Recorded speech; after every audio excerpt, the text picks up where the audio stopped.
Hola, somos Lucía Elena, María, Daniela, Lucía, Mercedes y yo Patricia y os vamos a explicar el síndrome de burnout en docencia. Maslach y Jackson hablaron sobre el síndrome de burnout como una forma inadecuada de afrontar el estrés crónico, cuyos rasgos principales son el agotamiento emocional, la despersonalización y la disminución del desempeño personal. Y en el año 2000 fue declarado por la Organización Mundial de la Salud como un riesgo laboral por su capacidad para afectar la calidad de vida, la salud mental e incluso poner en riesgo la propia vida del trabajador o trabajadora. En cuanto a los autores que hablaron sobre este síndrome, tenemos a Freudenberger, que en 1974 habló por primera vez del desgaste emocional que lleva a cabo el abandono en el trabajo. Más tarde, Maslach, en 1977, habló sobre el concepto de burnout que, haciendo referencia a un desgaste profesional como respuesta al estrés crónico, al trabajo sobre todo a largo plazo y acumulativo, que habló de que pues, puede tener consecuencias negativas tanto a nivel individual como a nivel organizacional. Y después Maslach y Jackson, que son los autores mencionados antes, que fueron los que consensuaron mejor la definición a través de estas tres dimensiones. Las profesiones en las que podemos encontrar este síndrome son, entre otras, profesores, que es de lo que os vamos a hablar, que se encuentra en entornos educativos, por ejemplo en colegios, en institutos o en universidades, pero también lo podemos encontrar en enfermeros, en médicos, en policías y en personal sanitario. Y como factores que afectan actualmente a un mayor estrés, pues podemos hablar sobre la globalización y los cambios sociales, sobre también una transición demográfica y el impacto de las nuevas tecnologías. Como factores que afectan actualmente al estrés laboral, podemos hablar sobre las cambiantes relaciones de trabajo que hay actualmente en los mercados laborales, que pueden influir psicológicamente en la vida profesional de las personas. También esto lleva a unos puestos de trabajo cambiantes y a unas exigencias y presiones. Por todo ello, actualmente un elevado número de docentes padecen molestias en las instituciones donde trabajan, debido pues, a todas estas presiones diarias, al estrés, a las crisis psicológicas que esto les conlleva, y también hace que los alumnos tengan menor interés, absentismo, actitudes negativas con respecto a sus compañeros. Por ello, pues todo esto obstaculiza el buen funcionamiento de las instituciones. Vale, yo voy a hablar de las causas del síndrome de burnout en docencia. Bueno, el burnout básicamente surge por una interacción entre las variables del individuo y variables de la empresa, como puede ser pues ahora mismo la educativa. Entonces, hay algunos factores de riesgo, como pueden ser la naturaleza de la tarea, la variable organizacional, es decir, el tipo de empresa, luego variables sociodemográficas como la edad, el sexo de la persona, y luego también la variable individual, que básicamente habla de la personalidad del individuo. Entonces voy a empezar hablando de la naturaleza de la tarea, que básicamente es el tipo de tarea. Básicamente, la naturaleza de la tarea depende mucho de la dificultad de la tarea, la experiencia o no experiencia que tenga la persona y también las habilidades para llevar a cabo esa tarea. Entonces, también los profesores más jóvenes y novatos, que tienen menos experiencia, les importa más el juicio de los alumnos y pueden llegar a desarrollar más niveles de estrés, pero hay otros estudios que también han visto que el burnout aumenta con los años de profesión. Vale, ahora voy a hablar de las características de la empresa, que básicamente es la variable organizacional. Bueno, básicamente son situaciones que se generan dentro de la propia empresa, en este caso educativa. Entonces voy a hablar primero de los diferentes centros, que están los centros concertados, privados y públicos. En los centros concertados hay mayores niveles de estrés, pero está como compensado porque hay más nivel de apoyo y la satisfacción es mayor que en los centros públicos. En los centros privados hay más índices de riesgo psicosocial en el trabajo, burnout y más bajas médicas que en los públicos, y en estos centros los docentes presentan menor realización profesional. Y en los públicos hay mayor despersonalización y hay un nivel más elevado de burnout por el contrato indefinido, ya que pues, se encuentran más agotados emocionalmente. Los centros concertados y privados también afectan los bajos salarios y la falta de control sobre la permanencia en el trabajo, pero en los públicos también afecta que el contrato sea indefinido, ya que pues al final sienten que no hay tanta realización en su trabajo. Vale, y ahora voy a hablar de la variable sociodemográfica, que básicamente pues es el sexo, la edad, la ocupación de la persona, familia, amigos. Bueno, básicamente en cuanto al sexo, no se han encontrado evidencias de que haya diferencias, o sea, de que haya más burnout en mujeres que en hombres, pero sí se ha encontrado que las mujeres tienen mayor cansancio emocional y los hombres tienen más despersonalización. En cuanto a la situación ocupacional, la dirección, jefatura de estudios, secretaría, presentan niveles más bajos de burnout.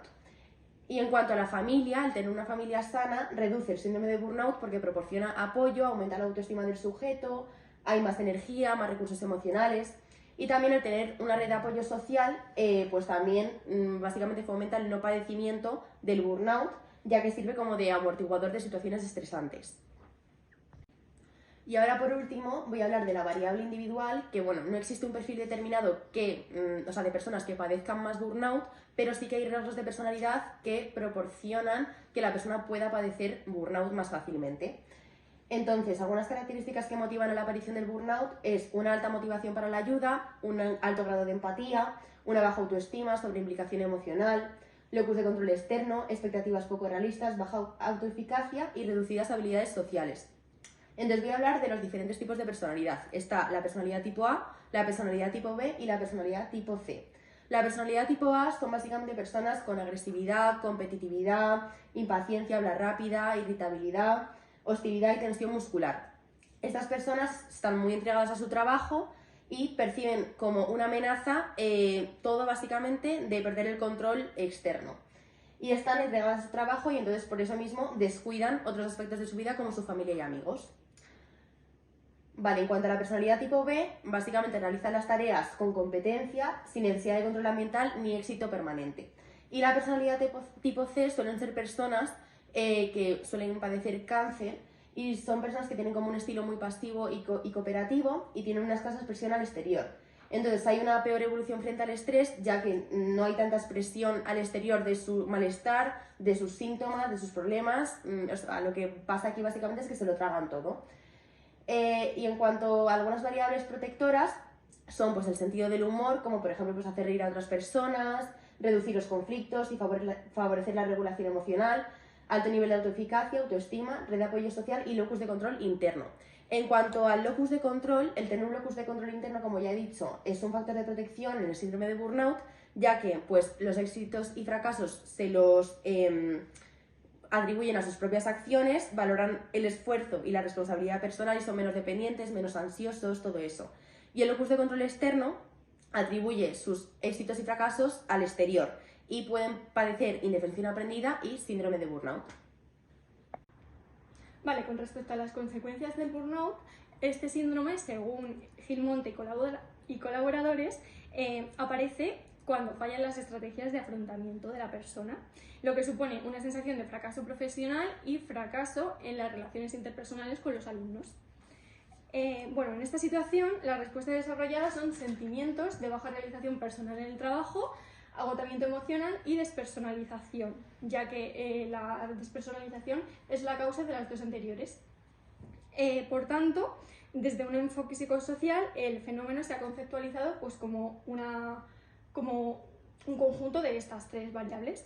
La baja realización personal es la tendencia de los profesionales a evaluarse negativamente a sí mismos, lo que afecta pues, a la habilidad de realización del trabajo y a la relación con los alumnos, produciendo así sentimientos de insatisfacción con sus resultados laborales.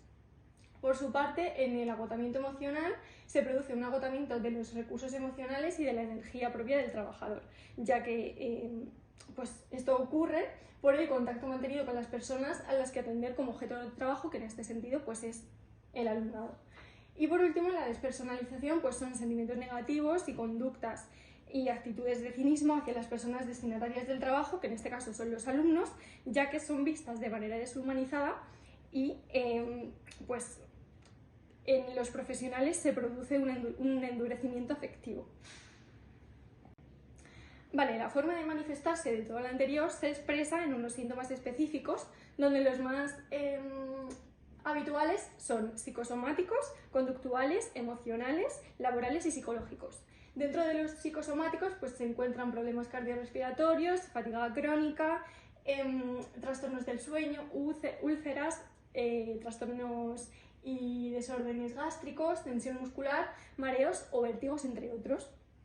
Con respecto a los conductuales, pues suelen predominar conductas adictivas y evitativas, un consumo aumentado del alcohol o café, bajo rendimiento personal y frecuentes conflictos interpersonales, tanto en el trabajo como en la propia familia. Con respecto a los emocionales, pues destaca la irritabilidad, el nerviosismo, la dificultad de concentración, el distanciamiento afectivo de la persona trabajadora y una tolerancia a la frustración con comportamientos paranoides y agresivos hacia su entorno. Por su parte, en los síntomas laborales destaca el deterioro en el rendimiento laboral, acciones hostiles, conflictos, accidentes, absentismo laboral o incluso el abandono del puesto de trabajo. Y por último, con respecto a los síntomas psicológicos, pues destacan sentimientos de vacío, agotamiento emocional, sentimientos de fracaso e impotencia, baja autoestima y realización personal, depresión e incluso ansiedad, ya que es como, según Leiter, el resultado de que el trabajador no posea las habilidades necesarias que le demanda la situación. A continuación vamos a hablar un poco de una estrategia que es la que más se utiliza en la prevención del burnout, que es la difusión de la inteligencia emocional entre los docentes que presentan burnout. Según Goldman, su definición en 1996 es que la inteligencia emocional es la habilidad para percibir los sentimientos propios y de los demás, la capacidad para comprenderlos y la destreza para regular y modificar los estados de ánimo en función de establecer relaciones positivas con los demás. La inteligencia emocional posee cuatro grandes componentes según Weisinger, que son la capacidad de percibir, valorar y expresar las emociones con precisión, la capacidad de poder experimentar o generar a voluntad determinados sentimientos, en la medida que faciliten el entendimiento de estos, de uno mismo o para otra persona. Luego también la capacidad para comprender las propias emociones y el conocimiento que de ellos se deriva, y la capacidad para regular las emociones para fomentar el crecimiento emocional e intelectual. Vale, después, dentro de estas estrategias de prevención de la inteligencia emocional, tenemos tres fases, en la cual la primera es el desarrollo de la autoconciencia, que consiste en saber cómo afectan las emociones en el desempeño personal, haciendo posible descubrir las propias limitaciones y fortalezas, y tener una visión clara de lo que necesitamos mejorar para desarrollar la confianza en uno mismo. También se define como la capacidad de ser consciente de nuestros sentimientos y comportamientos, así como la percepción que los demás tienen de ellos y que ejerce la influencia sobre nuestras acciones. Para lograr este autoconocimiento hay tres competencias a desarrollar, que son la conciencia emocional, que es la habilidad de reconocer las propias emociones y sus efectos en los demás, la autoevaluación, que es conocer las propias habilidades y límites, y la confianza en uno mismo, que es estar consciente de la propia valía personal. Para desarrollar la autoconciencia se proponen un conjunto de estrategias y prácticas que son las que mencionaremos a continuación. Vale, después la segunda fase con la que contamos en estas estrategias de prevención es la gestión de las emociones, que es la facultad que tiene una persona para manejar a voluntad las propias reacciones emocionales y expresarlas de manera adecuada. Esta capacidad es producto de dos habilidades primarias, que son manejar los impulsos y manejar los sentimientos inquietantes. Para Goldman existen 5 competencias que son emociones derivadas, que son, para empezar, el autodominio, que es manejar efectivamente las emociones y los impulsos que son perjudiciales, la confiabilidad, que es la honradez y la integridad de actuar, la escrupulosidad, que es la responsabilidad en el cumplimiento de las obligaciones, la adaptabilidad, que es la flexibilidad para manejar los cambios específicos, y por último la innovación, que es estar abierto a nuevas maneras de entender las situaciones. Para entrenar una adecuada gestión en las emociones se proponen unas estrategias que son las que mencionaremos. Y como tercera y última fase de la prevención, destacamos el desarrollo de la automotivación, que es la capacidad para emplear la energía en una dirección y con un fin. Se utiliza el término de automotivación con la intención de resaltar que es un proceso que depende fundamentalmente de uno mismo. Y se distinguen 4 actitudes motivacionales, que son, para empezar, el afán de triunfo, que es la búsqueda de mejorar continuamente, el compromiso, que es adoptar una visión organizacional compartida. Luego la iniciativa, que es ser proactivo, aprovechar las oportunidades. Y por último el optimismo, que permite seguir haciendo las cosas aunque haya contratiempos y obstáculos. En cuanto al primer caso, nos encontramos a una mujer de 50 años que lleva 25 años dedicándose a la docencia en institutos públicos. Ha experimentado 4 traslados de centro, pertenece al departamento de orientación y también ha impartido clases de refuerzo de lengua, valores éticos y psicología en alumnos tanto de bachillerato como de la ESO. Comenzó a experimentar estos síntomas a los 10 años de dedicarse a la docencia y el principal síntoma que caracteriza a este caso es el de un gran sentimiento de no poder llevar a cabo todo el trabajo que tiene que desarrollar, debido también a una falta de recursos que se dan en los institutos públicos. Los síntomas principales son los siguientes. En cuanto a los psicológicos y cognitivos, encontramos un agotamiento emocional, irritabilidad, ansiedad, también síntomas de despersonalización, una baja realización personal, modificación del autoconcepto, desarrollando una baja autoestima y frustración. Después están los síntomas somáticos, en los que desarrolló constantes palpitaciones, insomnio, fatiga crónica y cefaleas. Y por último, los síntomas comportamentales están el descenso del rendimiento laboral y de la calidad del trabajo realizado. Y por último, también el aumento del consumo de fármacos. Vale, a continuación vamos a hablar sobre el caso 2. Se trata de una mujer de 53 años que ha impartido las clases de inglés, Natural Science, Arts and Crafts, Social Science y valores en educación primaria de primero a sexto curso durante 30 años. Ha realizado 4 traslados debido a la dificultad para sobrellevar el estrés en el ámbito laboral. En cuanto a sus síntomas, tenemos el agotamiento personal y la baja tolerancia a la frustración, que provocaban explosiones de ira contra el alumnado, la sensación de imposibilidad de crecer profesionalmente debido a la baja autoestima, el cansancio continuo relacionado con la dificultad para dormir que provocaba la ansiedad, lo que resultaba en cefaleas, y a pesar de estar sufriendo esta situación, la paciente seguía mostrando el máximo desempeño laboral, dejando de lado el ámbito personal. Vale, las situaciones que favorecieron el burnout en esta docente son, en primer lugar, que sufrió acoso por parte de la directora del centro porque no respetaba su libertad de cátedra, no valoraba su trabajo, la ridiculizaba en público y trataba de dificultar su labor profesional poniendo impedimentos en todo su trabajo. Presión por parte de los padres de los alumnos porque no acataban las normas del centro, creaban exigencias desmesuradas, falta de consideración del esfuerzo de la profesional y culpabilizaban el bajo rendimiento del alumno en la docente. Luego tenemos también problemas interpersonales entre compañeras, se aislaba a la paciente por competitividad, había una falta de cooperación, se dejaban de hacer sus obligaciones, lo que suponía una carga extra en la docente, y se la ridiculizaba en público.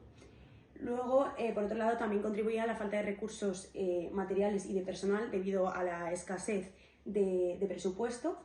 El exceso de ruido provocaba saturación e irritabilidad en la paciente, lo que se extrapolaba a su vida personal.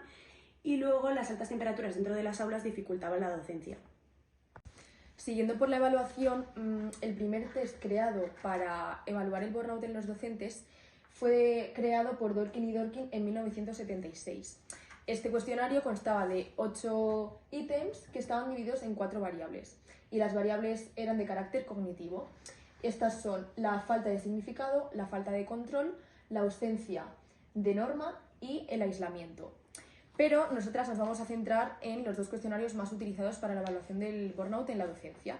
El primero es el Maslach Burnout Inventory, al que vamos a llamar MBI-GS, creado por Schaffeli, Leiter, Maslach y Jackson en 1996. Y está inspirado en un primer test MBI que se creó, pero que este primer test solo fue dedicado a profesionales de servicios humanos. ¿Cuál es las diferencias principales del MBI-GS con el primero elaborado? Pues que el MBI-GS tiene un carácter más genérico y no es exclusivo para profesionales de los servicios. También a destacar es que no se centra solo en la relación laboral de servicio que se establece entre un profesional y los clientes, sino que se centra en la realización del trabajo en general. Y diseñado también para evaluar el burnout en una amplia variedad de profesionales y profesionales. Además, evalúa cuando hay una crisis en una relación de una persona con su trabajo y no necesariamente una crisis en las relaciones entre una persona y con la gente con la que se relaciona en el entorno del trabajo. En cuanto a la estructura es una estructura tridimensional de 16 ítems, que las subescalas serían las siguientes: la eficacia profesional, el agotamiento y el cinismo. A continuación vamos a hablar de las 3 subescalas más específicamente. La primera, la de eficacia personal, recoge aspectos tanto sociales como no sociales del trabajo y se centra también en las expectativas de éxito que tienen los trabajadores. La segunda es la de agotamiento y son aspectos, contiene ítems más genéricos que los de la subescala del primer test creado para servicios humanos e incluye referencias a la fatiga física y a la fatiga emocional. Y por último, en la subescala de cinismo es la que presenta más diferencias en relación con la subescala del primer test creado, y los ítems lo que miden es la indiferencia y también las actitudes de distanciamiento hacia el trabajo, y no se centra tanto en las personas a las que se dirige este. Además, es importante destacar en esta subescala que evalúa el intento de este distanciamiento del trabajo de los trabajadores como una estrategia de afrontamiento inadecuada para hacer frente a estas exigencias agotadoras de la docencia.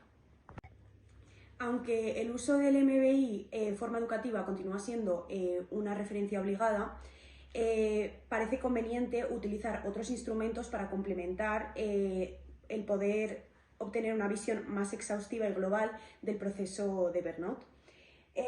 Debido a la demanda existente de desarrollo de nuevos instrumentos que evalúen los síntomas y los factores desencadenantes del contexto laboral y organizacional, surgió el cuestionario de burnout del profesorado CBP, que fue creado en el 2000 por Moreno Jiménez, Garrosa y González. Permite la detección de posibles fuentes de burnout y la prevención del profesorado. Este cuestionario está compuesto por 66 ítems, 2 preguntas abiertas, 11 descripciones de salud física y 9 referencias sociodemográficas o profesionales. Los ítems se responden mediante una escala tipo Likert, siendo 1 no me afecta, 5 me afecta muchísimo para los 11 primeros, y después desde 1 totalmente desacuerdo y 5 totalmente de acuerdo para los 55 ítems restantes. En cuanto a las escalas y subescalas de este cuestionario, está basado en 3 factores generales que a su vez se dividen en sus correspondientes subescalas. En primer lugar, estrés y burnout, que está compuesto por las subescalas estrés de rol, efectos del estrés y calidad de vida, despersonalización y realización. Luego, la desorganización, compuesto por supervisión y condiciones organizacionales. La problemática administrativa, compuesto por escala de preocupaciones profesionales y falta de reconocimiento profesional. La evaluación de los consecuentes se basa en los factores desorganización y problemática administrativa, y en cambio la evaluación de los factores desencadenantes se realiza mediante el factor de estrés y burnout. En cuanto a la intervención, para llevar a cabo el tratamiento de las pacientes, hemos recurrido a 3 programas distintos. Un programa de intervención psicoeducativo para reducir el síndrome de burnout, un programa psicoeducativo de mindfulness y una intervención grupal mediante dinámicas de grupo. Para comenzar, nos hemos centrado en los programas psicoeducativos mencionados con el objetivo de proporcionar a las pacientes conocimientos fundamentales sobre su problema y poder emplear las técnicas necesarias al respecto, y posteriormente se ha pasado a la intervención grupal para consolidar lo obtenido en los diversos programas. El programa de intervención psicoeducativo para reducir el síndrome de burnout se ha centrado en 4 modelos y teorías. El primero es el modelo de promoción de la salud y educación participativa de la Organización Panamericana de la Salud y de Cabrera, que se centra en fortalecer las habilidades tanto de las personas como de las comunidades con el fin de tener un impacto positivo en la salud tanto individual como colectiva. La teoría de la perspectiva psicosocial de Maslach y Jackson indica que el burnout se caracteriza por un desarrollo de ideas de fracaso profesional, encontrarse emocionalmente agotado y presentar actitudes negativas hacia los compañeros con los que se trabaja.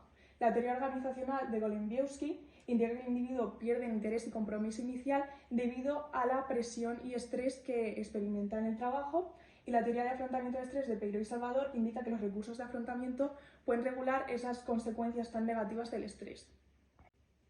Los temas a tratar en esta intervención son la integración grupal, información sobre el propio síndrome de burnout, factores que aumentan tanto las habilidades sociales como la competencia profesional, entrenamiento en el control de la activación y técnicas de relajación y el diseño de un programa preventivo y reformador. Para llevar a cabo lo mencionado se ha recurrido a una serie de técnicas, entre ellas dinámicas de integración y exposición, técnicas cognitivo-conductuales de afrontamiento del estrés, técnicas humanistas que tienen el objetivo de incrementar las habilidades sociales de los trabajadores, técnicas de educación andragógica que se orientan a continuar con el desarrollo de las capacidades que ya tienen los docentes y profundizar en sus conocimientos mediante la experiencia directa, y un proyecto de actividades gratificantes. Mediante el programa psicoeducativo de conciencia plena mindfulness, la persona toma conciencia de sus pensamientos, emociones y sentimientos y los observa y acepta de manera abierta, sin tener intención de modificarlos o cambiarlos y sin valorarlos. Como indica Sapiro, la práctica se centra en 3 componentes: la intención, la atención y la actitud. Este programa es muy útil debido a que se obtienen los siguientes resultados: un proceso de conocimiento y aceptación que crea un mejor acceso a modelos alternativos de relación tanto con los pensamientos como con los sucesos, una nueva perspectiva de su circunstancia, capacidad de afrontamiento de los problemas mediante estrategias cognitivas productivas. La persona puede actuar independientemente a sus automatismos, permite reconocer los primeros signos de situaciones estresantes y actuar de manera eficaz, efectos beneficiosos a nivel biológico y un aumento de la resiliencia. Finalmente, la intervención grupal mediante dinámicas de grupo es liderada por psicólogos sociales, teniendo el objetivo de encauzar los problemas tratados y resolverlos de manera eficaz, aprovechando el impulso que proporciona estar en un grupo de iguales, en este caso de docentes que sufren del síndrome de burnout. La intervención presenta una serie de técnicas, como el desarrollo de la inteligencia emocional de los docentes basado en el modelo de Mayer y Salovey, el cual se centra en la percepción, evaluación y expresión de las emociones, la emoción como facilitadora del pensamiento, el conocimiento emocional y la regulación de las emociones. Por otra parte, encontramos afrontamiento del estrés, desarrollo de habilidades sociales para poder comunicarse eficazmente y el fortalecimiento de la motivación y el autoconocimiento. Vale, en cuanto a las conclusiones, la población docente es un colectivo con alto riesgo de presentar problemas patológicos como ansiedad y estrés. En cuanto a las causas, hay algunas variables que predisponen más a padecerlo, sobre todo el tipo de personalidad que tenga y las características personales. Con respecto a las consecuencias, si este síndrome permanece en el tiempo, termina por tener consecuencias nocivas para el individuo, como enfermedades o falta de salud con alteraciones psicosomáticas, siendo importante el papel preventivo. En relación a la prevención, en este síndrome es necesario contar con herramientas para sobrellevar y hacer frente a las situaciones adversas y que son potencialmente desgastadoras. Un docente que tenga la capacidad de autoconciencia, de gestionar positivamente sus emociones y que pueda automotivarse, tendrá mayor calidad de vida y bienestar y por ende un mayor desempeño.